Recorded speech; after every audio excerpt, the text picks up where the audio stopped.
এরে মুমিন বান্দা, আমি আল্লাহ তোর কুদরতি, আমি আল্লাহর কুদরতি রহমত তোর সামনে হাজির হইয়া যায়। এরে মুমিন, তুই যখন নামাজের মধ্যে দাঁড়াইয়া পড়ো আলহামদুলিল্লাহি রাব্বিল আলামিন, এরে মুমিন আমি আল্লাহ বসে থাকি না, তুই আমি আল্লাহর প্রশংসা করেছো।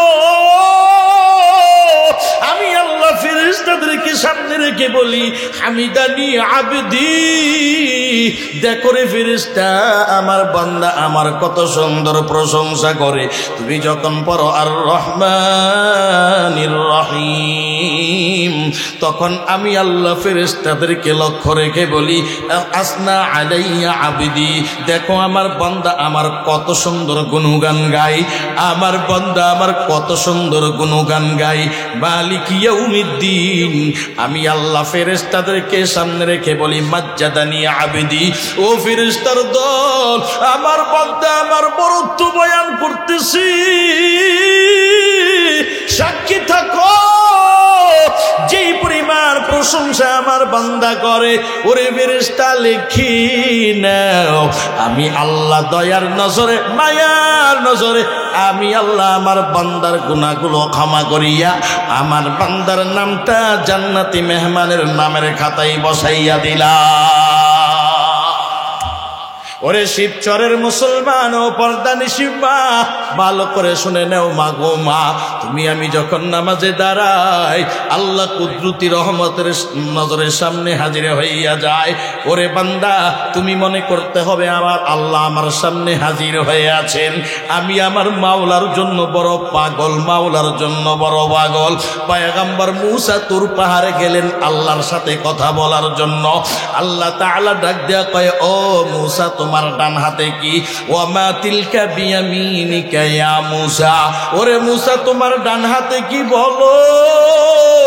মুসা পয়গম্বর শুধু বলতে পারতেন ক্বালা হিয়া আসায়, ও আল্লাহ আমার ডান হাতে হলো লাঠি, জবাব শেষ হয়ে গেল। অথচ পয়গম্বর মুসা ক্ষান্ত হয় নাই, সামনে শুধু বাড়াইতেছে আতাওয়াক্কাউ আলাইহা ওয়া আহুসু বিহা আলা গনামি ওয়ালিয়া ফিহা মাআরিব উখরা। পয়গম্বর মুসা আরো বাড়তি করে করে ডাক দিয়া কয়, আমি এই লাঠি দিয়া ভর করে চলি, আমি এই লাঠি দিয়া গাছ থেকে পাতা পেরে বকরি গুলারে খাওয়াই, আমি এই লাঠি দিয়া দুনিয়ার অন্য অন্য কাজও পর্যন্ত করি। মুফাসসিরিনে কেরাম বলেন, ও পয়গম্বর মুসা আল্লাহর এক কথাতে এত উত্তর দিলেন কেন, জবাব দিলেন কেন?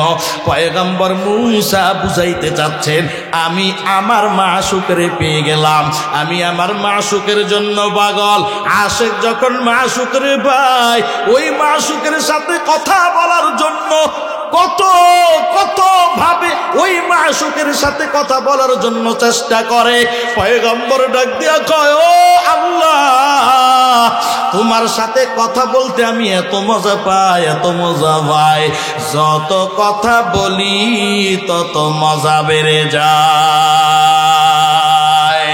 ইশকে আশু লাস্তে কুছু ফরবানো ধসে জুজমা সুখে বাকি জুমলা সুস মিয়ানে আশিক মাশউকে রমজিস কিরামান কাতিবিন রাহাম খবর নিস। এরে মুমিন ভাই, আমার মাওলারে চিনো, আমার মাওলা কেমন দয়াময় মালিক রে মুমিন। আল্লাহ কয়, ও শিবচরের বান্দারে, ওরে শিবচরের মুসলমান, আমি আল্লাহ ঘুমাই না, ঘুমানের বান ধরি না। আল্লাহু লা ইলাহা ইল্লা হুয়াল হাইয়ুল কাইয়ুম লা তাখিযুহু সিনাতু ওয়ালা নাওম। ওরে বান্দা আমি ঘুমাই না, ঘুমানের বান ধরি না।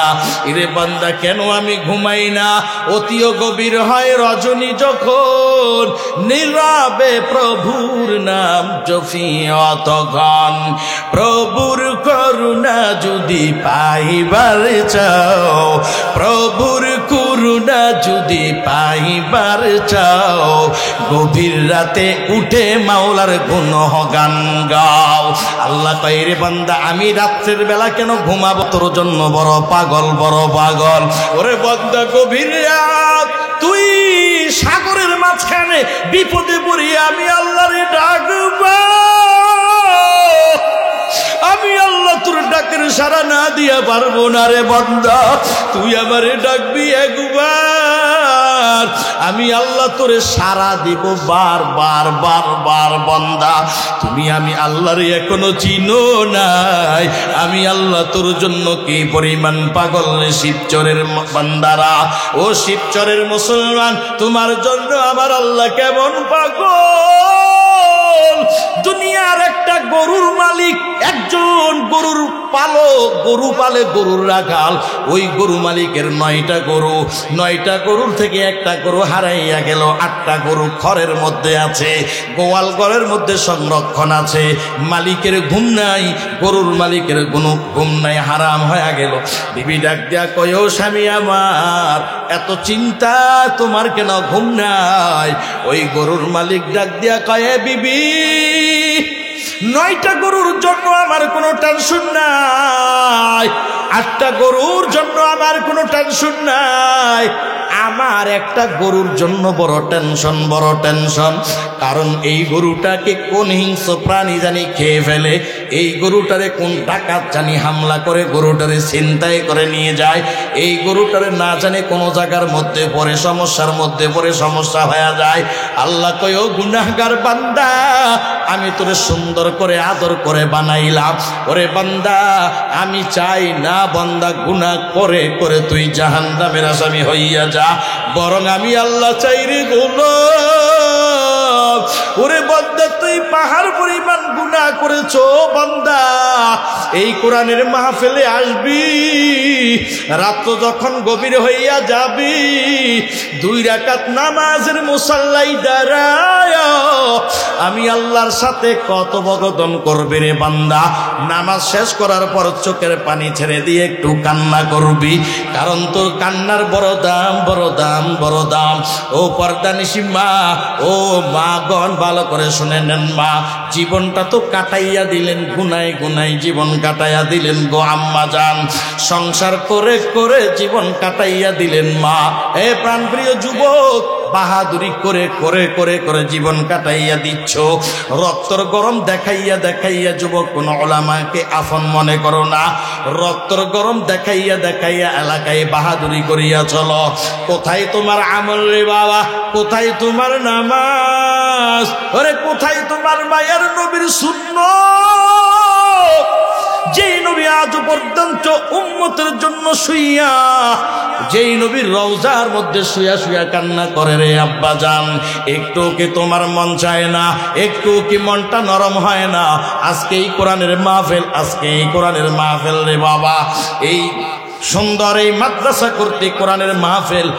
ও দুনিয়ার মুমিন ভাই, নিয়ামত কান্দি হাজী শরীয়তুল্লাহ রহমাতুল্লাহি আলাইহি এই কওমি মাদ্রাসার উদ্যোগে কোরআনের মাহফিল। ওরে বাবা, এই সুন্দর জান্নাতের বাগান আর পাবি না, আগামীকালকে এই ময়দানে জান্নাতের বাগান থাকবে না রে আব্বা জান। আজকে এই ময়দানে আসবি, চোখের পানি ছেড়ে দিয়া বাবা কান্না করবি রে আব্বা জান, কারণ তোর চোখের পানির বড় দাম বড় দাম বড় দাম। ওই চোখের পানি আল্লাহ জান্নাতের মধ্যে সংরক্ষণ করে রেখে দিবেন।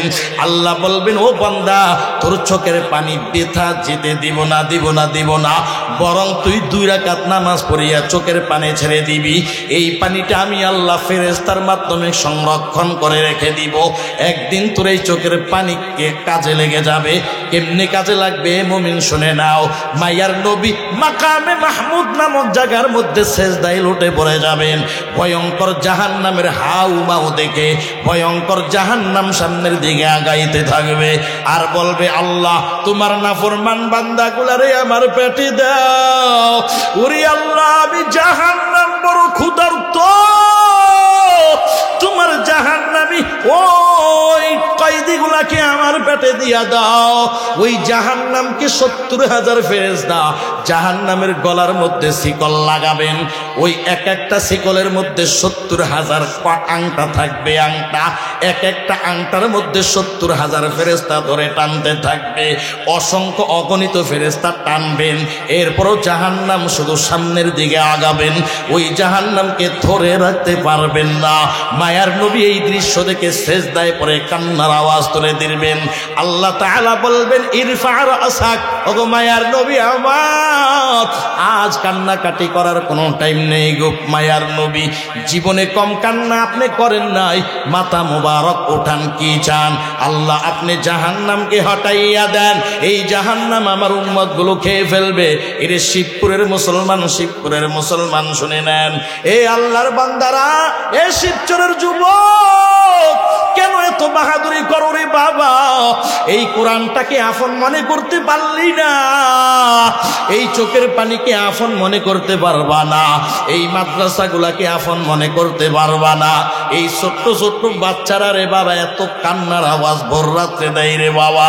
আজকে তুমি মনে করো তুমি নাকের মধ্যে তেল দিয়া ঘুমাও।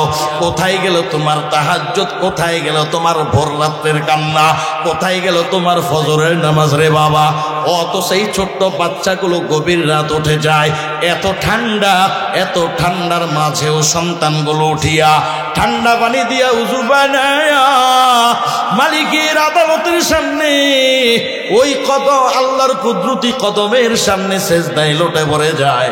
ওরে আল্লাহর বান্দারা, এই বাচ্চাগুলো নামাজ পড়িয়া দুটো হাত মালিকের দরবারে উঠাইয়া দেয়, চোখের পানি ছেড়ে দিয়া ডাক দিয়া কই, রে দয়ার মালিক, আমি বড় অধম, আমি বড় অসহায় রে আল্লাহ।